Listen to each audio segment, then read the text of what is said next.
Realme তাদের X7 আর X7 Pro এই phone দুটো চায়নাতে লঞ্চ করে দিয়েছিল মাস দুয়েক আগে প্রায়। তারপর নানা রকম টালবাহানা চলছে। অবশেষে ফেব্রুয়ারি মাসে, ডিসেম্বর মাস থেকে গল্প শুনছিলাম লঞ্চ হবে, শেষ অবধি ফেব্রুয়ারি 4 তারিখ ইন্ডিয়াতে লঞ্চ হলো এবং বাংলাদেশে এই ফেব্রুয়ারিতেই X7 সিরিজের ফোন লঞ্চ হওয়ার কথা আছে। শেষ অবধি কী হবে জানি না, রিয়েলমি কোন দেশে কবে কি করবে নানা রকম ডিলে হয় এবং শেষ অবধি ফিক্স কিছু থাকে না। তবে খুব আগ্রহ আছে বাংলাদেশে লঞ্চ হলে সেটা কত দামে লঞ্চ হয় দেখার জন্য। রিয়েলমি X7 ফোনটা ইন্ডিয়াতে লঞ্চ হয়েছে 20,000 রুপিতে, বেস ভেরিয়েন্ট। আমি এক্সপেক্ট করেছিলাম এটা 18,000-এ হবে, তবে এখানে বিভিন্ন কার্ডের ডিসকাউন্ট দিয়ে 18,000-এ এটা কেনা যাচ্ছে।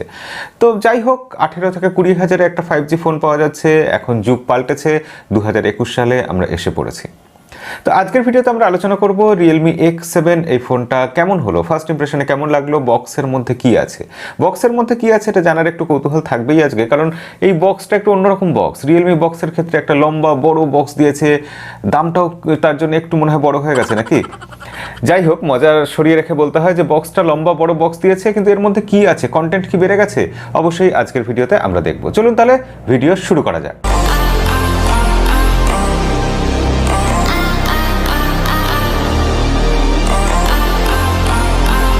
বক্সের মধ্যে রিয়েলমি এবার ব্র্যান্ডিংটা অন্যরকম করেছে।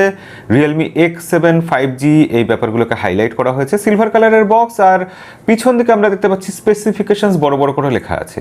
ওভারঅল বক্সটা দেখে একটু নূতনত্ব কিছু মনে হচ্ছে। এই নতুন অ্যাপ্রোচ জিনিসটা আমরা সবসময় অ্যাপ্রিসিয়েট করতে চাই, আমাদের এটা ভালো লাগে।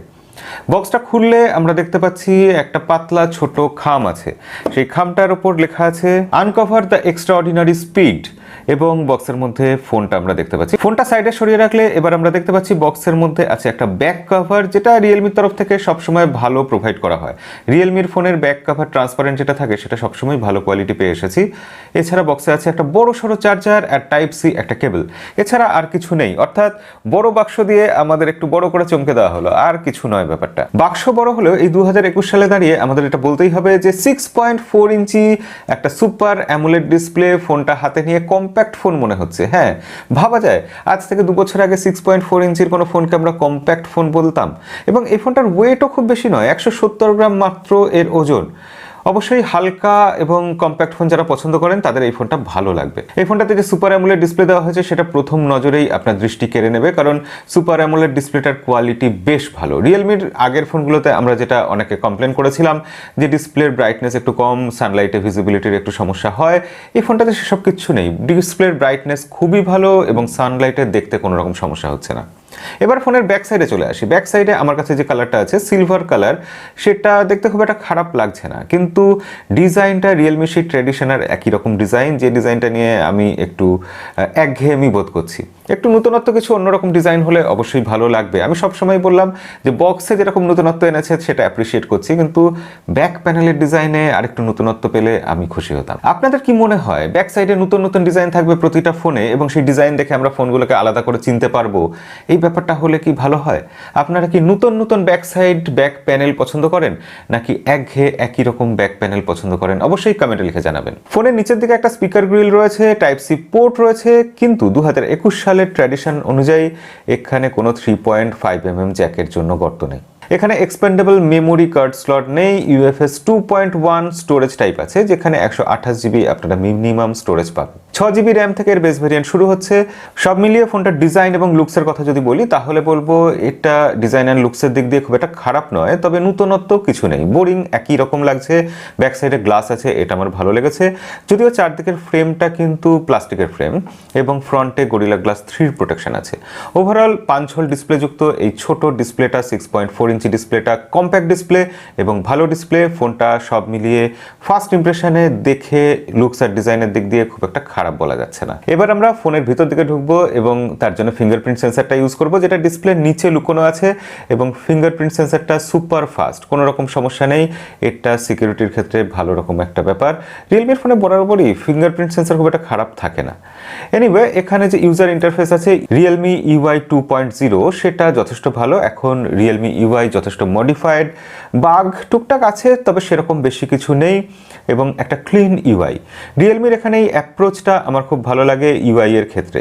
তারা এখানে Google dialler, Google messaging application use করেছে, এমনকি ব্রাউজার হিসাবে এখানে ক্রোম ব্রাউজারকেই ডিফল্ট ব্রাউজার বানানো হয়েছে। রিয়েলমি নিজস্ব ব্রাউজার দেয়নি।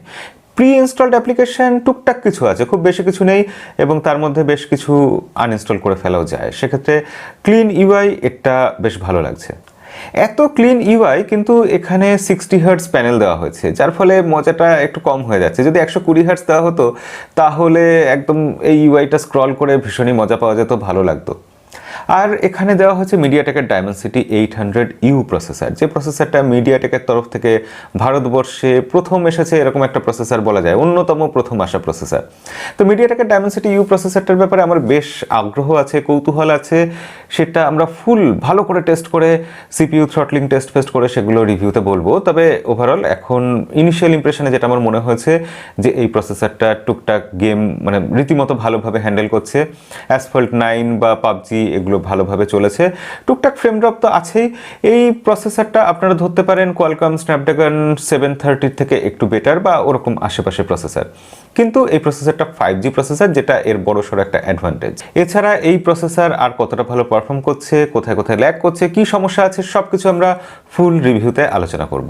এবার আমরা সরাসরি চলে আসি ব্যাটারি এবং চার্জারের ক্ষেত্রে। 50 ওয়াটের চার্জার এখানে 45 মিনিটে ফোনটাকে ফুল চার্জ করে দিচ্ছে।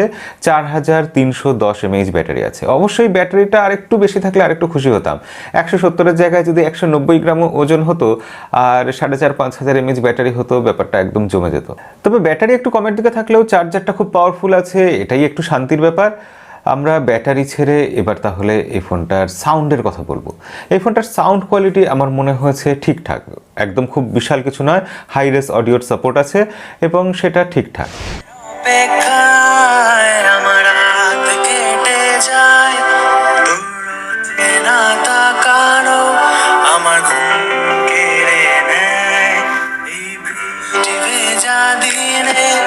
আমি সঙ্গী করি কাকে যদি খুঁজে দেখি সামায় পাবি গলি রাকে পাকে।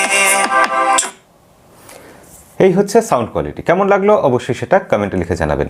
এবার আমরা ক্যামেরার প্রসঙ্গে চলে আসবো। ক্যামেরাতে এখানে প্রাইমারি সেন্সর দেওয়া হয়েছে 64 মেগাপিক্সেল, যেটা ওভারঅল ভালোই পারফর্ম করেছে। আমরা যদি জুম করে দেখবো যে ডিটেলস খুব একটা অভাব নেই। ডে লাইটে ভালো পারফর্ম করেছে, ডিটেলস ভালো ক্যাপচার করেছে, কিন্তু লো লাইটে একটু কিছু ক্ষেত্রে মনে হচ্ছে যে একটু যেন ডিটেলস আর একটু বেশি থাকলে ভালো হতো। এখানে 8 মেগাপিক্সেলের আলট্রা ওয়াইড লেন্স দেওয়া হয়েছে, সেই লেন্সের ক্ষেত্রেও এমনিতে ওভারঅল ভালোই পারফর্ম করেছে, কিন্তু সাইডের দিকে যেরকম হয় আলট্রা ওয়াইড লেন্সের ক্ষেত্রে একটু ডিটেলসের অভাব থাকে। এছাড়া একটা 2 মেগাপিক্সেলের ম্যাক্রো লেন্স আছে। ফ্রন্টে আছে 16 মেগাপিক্সেলের একটা সেলফি ক্যামেরা। এখানে আমি এই ব্যাপারটা নিয়ে ভীষণ খুশি। 32 মেগাপিক্সেল নেই বলে আমি ভীষণ খুশি। রিয়েলমির ফোনে আমরা যেটা দেখেছি, রিয়েলমি 32 মেগাপিক্সেল ক্যামেরাকে অত ভালো অপটিমাইজ করতে পারে না। এর আগে যে কটা ফোনের ক্ষেত্রে আমি দেখেছি রিয়েলমি 32 মেগাপিক্সেল দিয়েছে, সেখানে সফটওয়্যার অপটিমাইজেশনের একটু অভাব থেকেছে, কিন্তু এখানে 16 মেগাপিক্সেল ক্যামেরা আছে, যেটার ক্ষেত্রে রিয়েলমি ভালোই অ্যালগোরিদম তৈরি করেছে এবং এখানেও 16 মেগাপিক্সেল সেলফি ক্যামেরা ভালো পারফর্ম করেছে। হ্যাঁ, স্ক্রিন টোন একটু সফট করে দিচ্ছে, বিউটি মোড অফ করে দিলেও সামান্য বিউটি রয়ে যাচ্ছে, তবে এটা অনেকে পছন্দ করেন। কালার সামান্য বুস্ট হচ্ছে, সেটা সামনের ক্যামেরা এবং পিছনের ক্যামেরা দুদিকেই। ওভারঅল ক্যামেরার পারফরমেন্স আমি বলবো যে এই প্রাইস সেগমেন্টে ঠিকঠাক, অসাধারণ নয়। যারা শুধু ক্যামেরার জন্য ফোন নেবেন এটা ঠিক তাদের জন্য নয়, তবে ক্যামেরাটা কাজ চলে যাবে। তো শেষ অবধি ফোনটা আমার কেমন লাগলো? রিয়েলমি মাস দুয়েক আসলে চুপচাপ বসেছিল। প্রায় 2-2.5 মাস হয়ে গেল রিয়েলমি ইন্ডিয়াতে কোনো ফোন লঞ্চ করছিল না। তারপর রিয়েলমি একটা কোনো ফোন নিয়ে আসবে, সেটা রিয়েলমি এক্স সিরিজের ফোন। আমরা ভীষণ এক্সাইটেড ছিলাম, আমরা ভাবছিলাম একটা অসাধারণ কিছু হবে। বিশেষ করে মিডিয়াটেকের ডায়মেনসিটি প্রসেসর দেওয়া কোনো ফোন ইন্ডিয়াতে প্রথম আসবে, এর আগে আসেনি, তার জন্য সবাই খুব এক্সাইটেড ছিল। কিন্তু রিয়েলমি X7 সিরিজের এই ফোনটা সেই প্রত্যাশা পুরোপুরি পূর্ণ করতে পারেনি, কারণ এক্সপেকটেশনসটা আমাদের হয়তো একটু বেশিই ছিল। এনিওয়ে, আমরা যদি সেই এক্সপেকটেশনসের ব্যাপারটা সরিয়ে রাখি, একটা 5G ফোন 20,000 টাকায়, যা কম্প্যাক্ট ফোন এবং যাখানে অ্যামোলেড ডিসপ্লে আছে, তাহলে বলবো এই ফোনটা খুব একটা খারাপ নয়। কারণ এই দামে অ্যামোলেড ডিসপ্লে আর কোনো ফোন সেরকম দিচ্ছে না। তার সাথে 5Gর কম্বিনেশন যদি ধরেন, সেক্ষেত্রে রিয়েলমি X7 একটা ভালো বিকল্প হতে পারে 5Gর ক্ষেত্রে এবং অ্যামোলেড ডিসপ্লের ক্ষেত্রে। এই দামে এটা সব থেকে হাইলাইটেড ফিচার। তো আজকের ভিডিও এখানেই শেষ করব। ভিডিও ভালো লাগলে লাইক করবেন, চ্যানেলে নতুন হলে সাবস্ক্রাইব করবেন, আর রিভিউ ভিডিওতে দেখা হবে। আর আগামীকাল আমাদের অন্যান্য ভিডিও আসবে, সেগুলো জন্য অপেক্ষা করবেন। আজকের মতো ভিডিও এখানেই শেষ করব, দেখা হবে পরের ভিডিওতে। বিদায়।